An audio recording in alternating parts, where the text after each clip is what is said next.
Hey guys, it is Jenna, what is up, and welcome back to the Board Game Garden. Today we are doing the February Sewing Solo, which this is a video series where I go through all of the games that I played solo in a month. Typically, I try to get to like 5 new games that I talk about. We have 6 today, which is kind of exciting.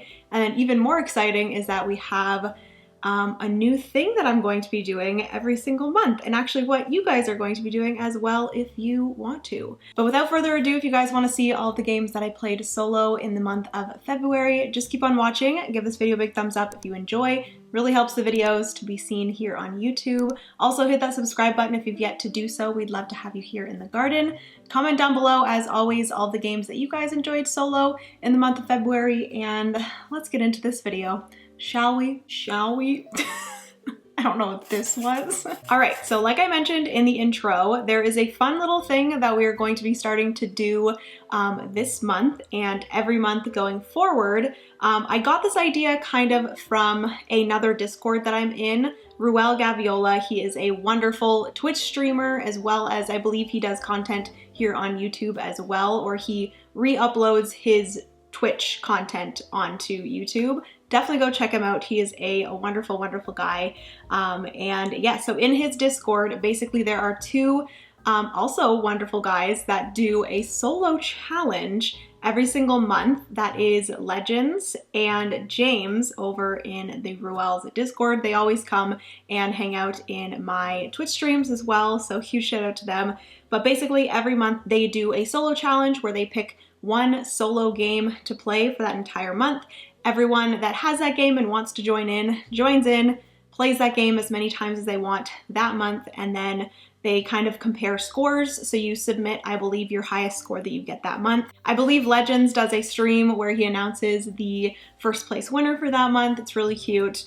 But yes, I kind of wanted to play off of that, but I wanted to just have a solo monthly, not so much challenge, but just more like a focus, I guess. So basically every single month, I think what I'm gonna do is the patrons, the Board Game Garden patrons, are going to vote on a solo game that they wanna have as the focus that month. They already did vote for the first one that I'm just about to show you guys now. And then I did make a channel in the Discord for this as well, where everyone can kind of come together and chat about their experiences playing that solo game throughout the month, their highs, their lows, funny things that might have happened, different things that they've encountered in the game and stuff like that.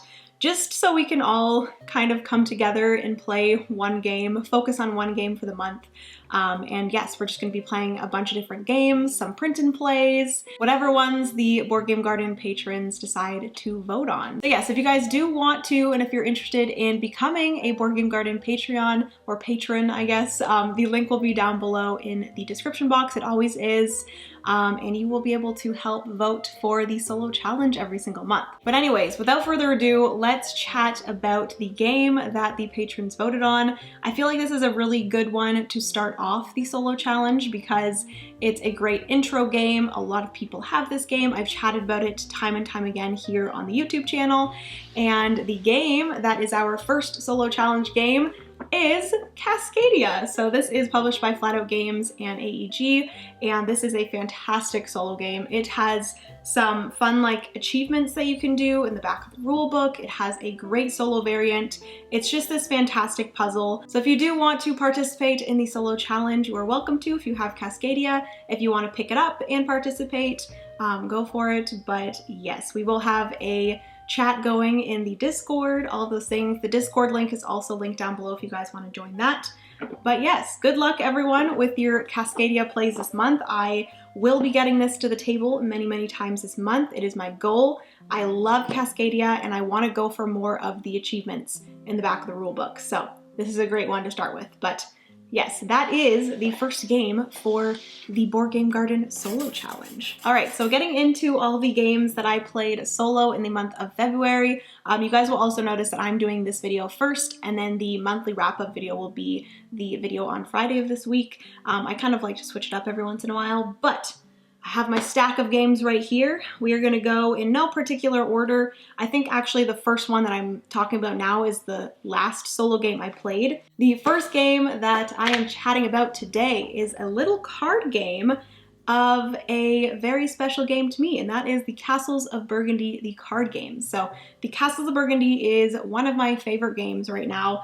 I am absolutely obsessed with that game, and this kind of brings that big game to a smaller little, it's actually not that small, it takes up quite a bit of space, but it brings it to a full-on card game, which I think is very fun. Like I said, it does take up quite a bit of space, just because there's like so many different parts made out of cards. There's cards over here, there's cards over here.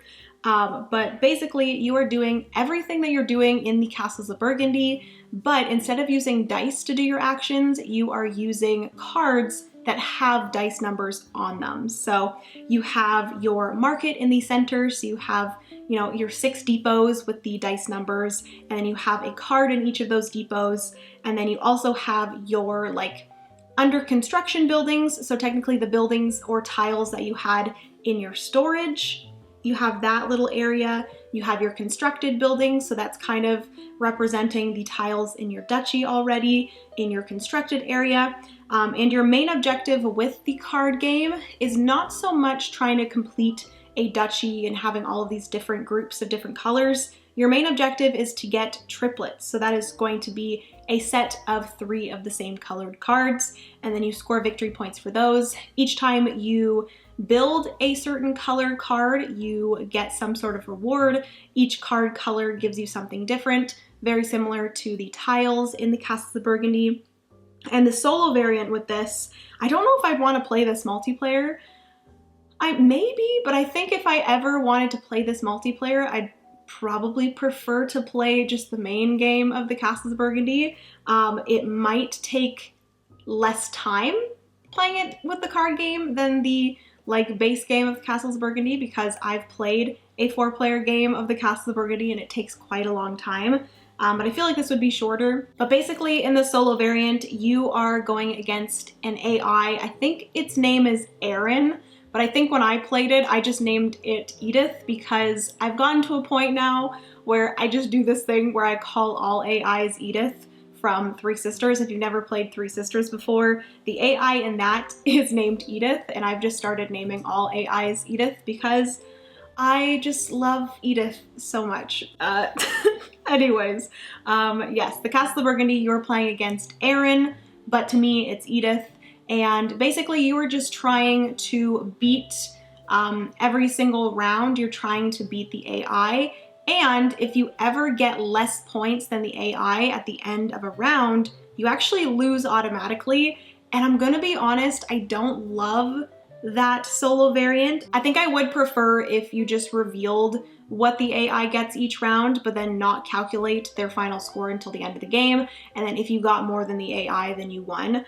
Because it's not really realistic when it comes to like playing with more players. Like, you're not going to be at the end of the round being like, okay, who's in first? Everyone else, you're eliminated. Like, it doesn't make any sense to me.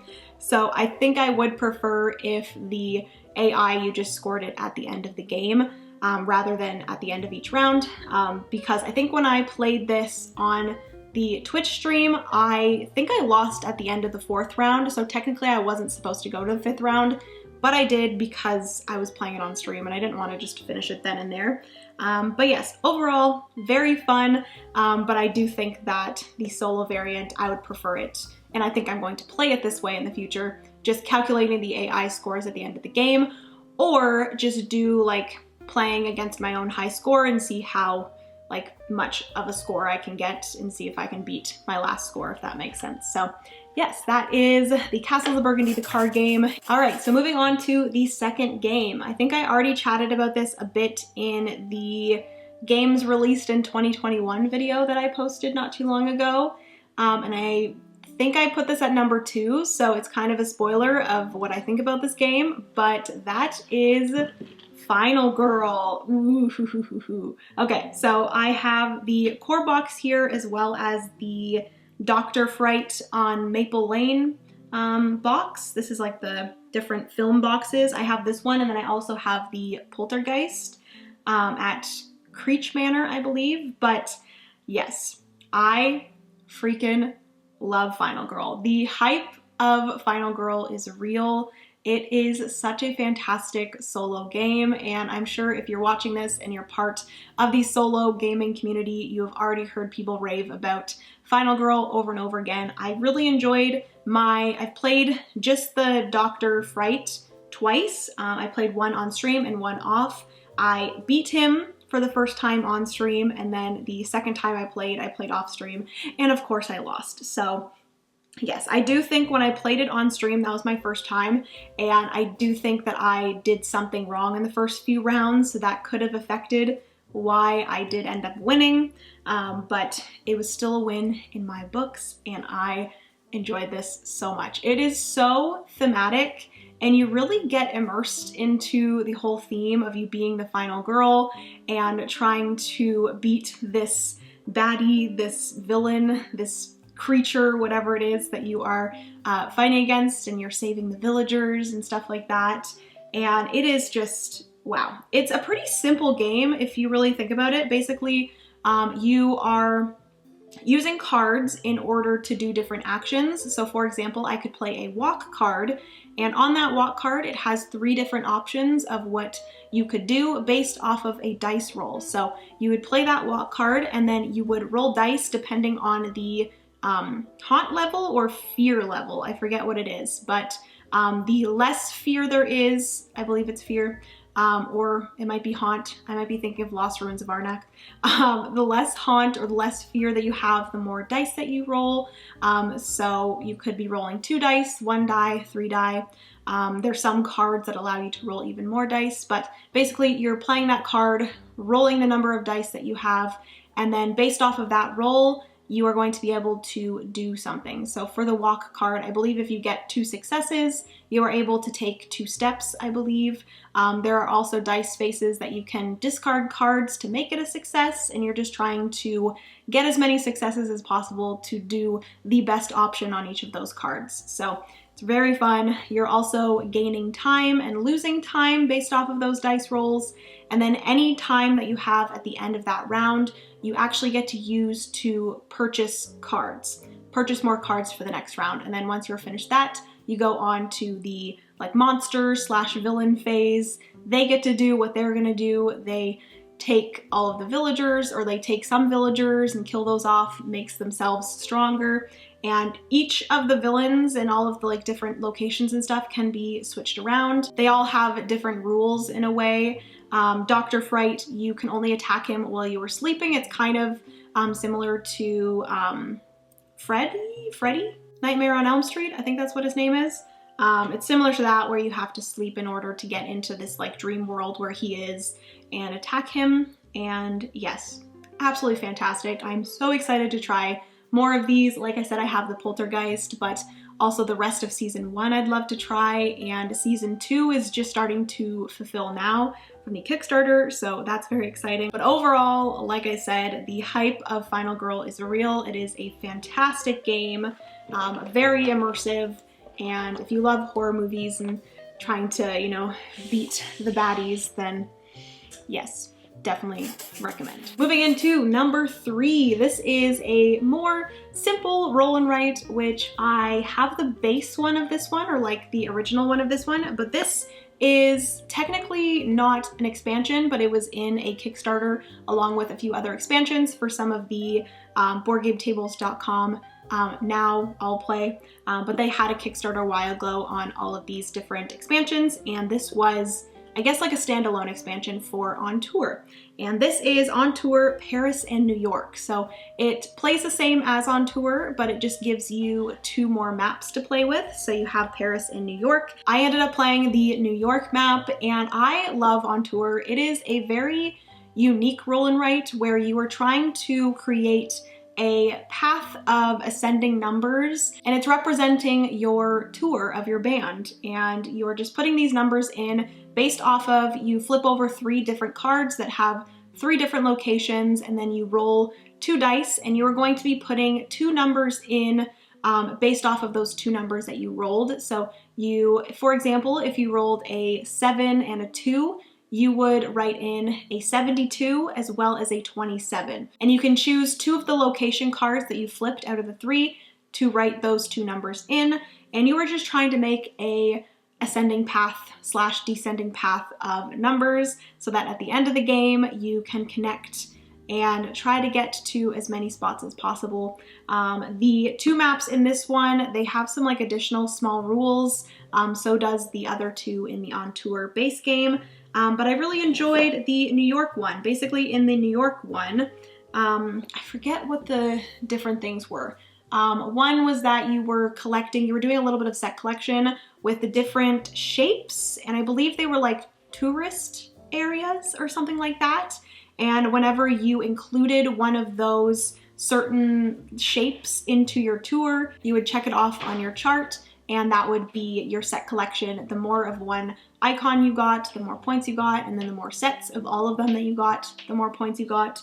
And it's very fun. I really enjoy this one. It is very therapeutic to me trying to make these different numbers. Some people have trouble with this. I've heard some people say that they just like their brain cannot handle trying to make the ascending paths. But I personally really enjoy creating those ascending lines and trying to create the longest path possible, as well as having those additional little puzzles in each of the maps and having them all be different.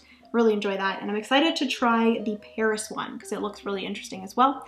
But yes, that is On Tour Paris and New York. Moving on to the next game. This is one that I have been wanting for a very, very long time, and I finally found a copy on Facebook Marketplace, and I'm so excited I did. I played this multiple times in February. I played it on stream in February, and I'm so excited to play this more. You guys have no idea.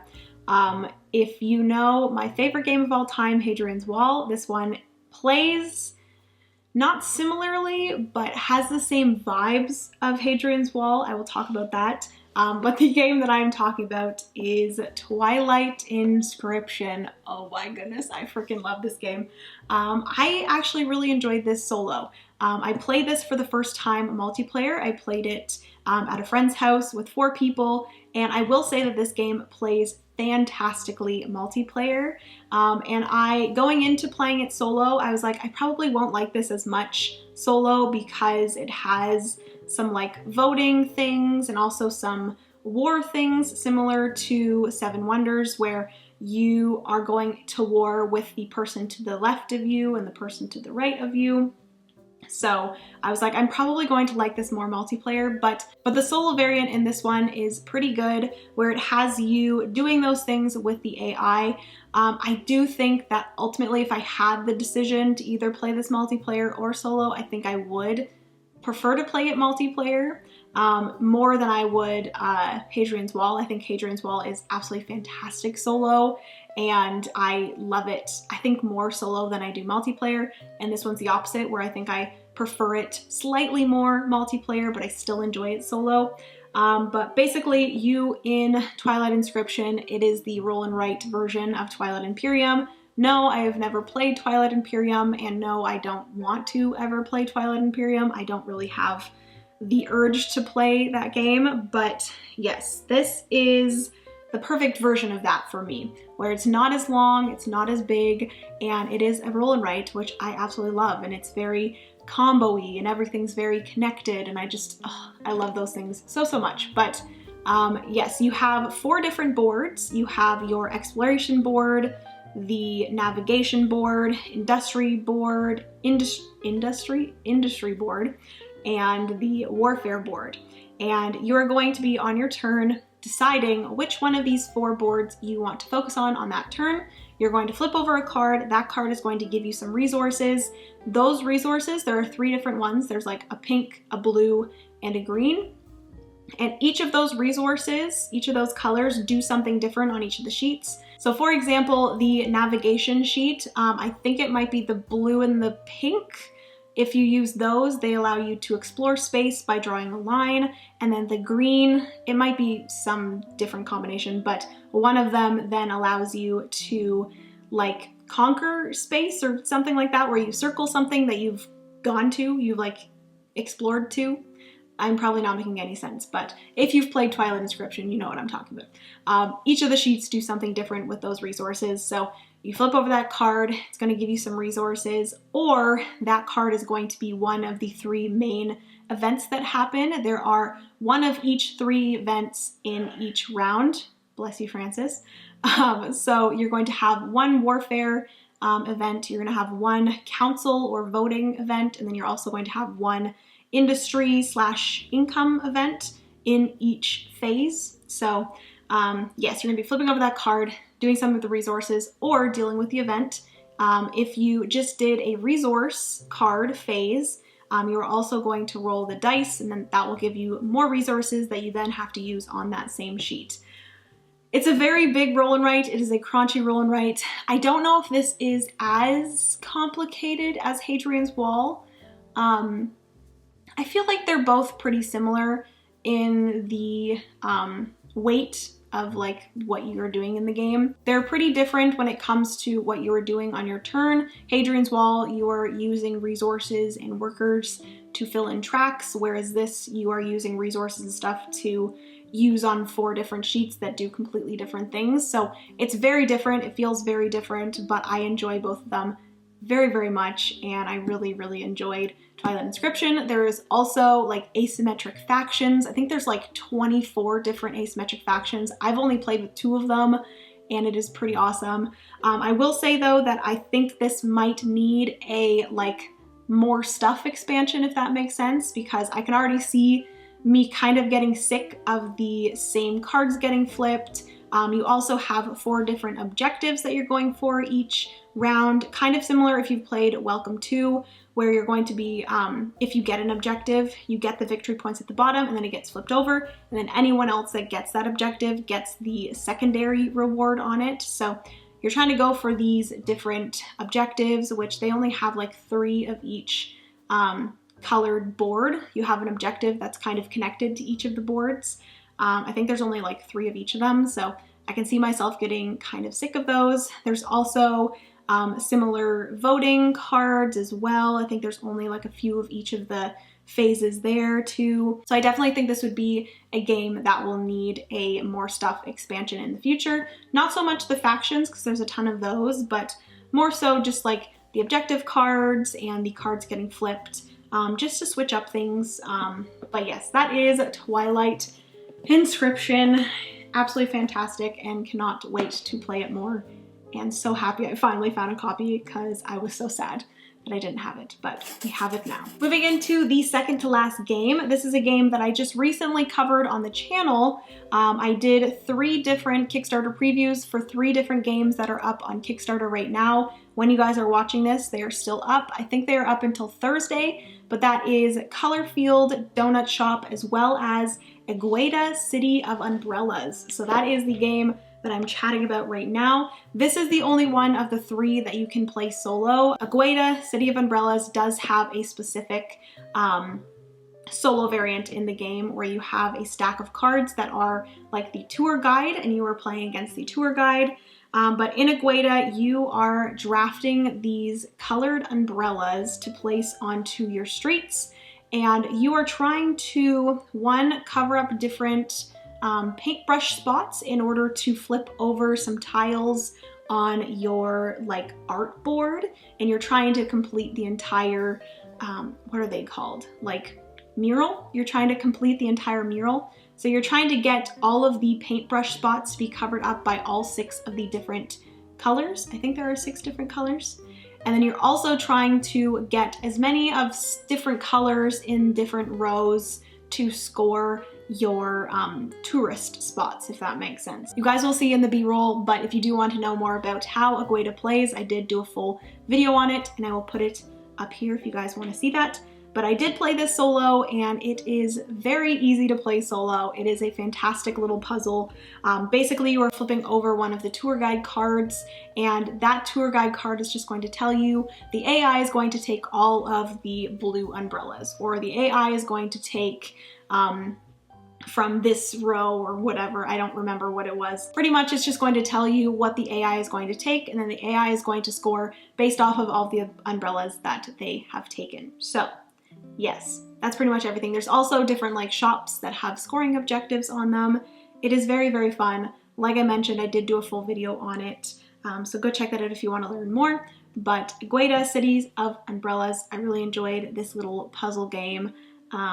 Yes, go check it out on Kickstarter if you would like. It's very beautiful as well. And lastly, this is a game that I've talked about many, many times. I actually just recently did a 3 solo review video featuring this one, as well as Obsession and what was the third one? Merchants of the Dark Road.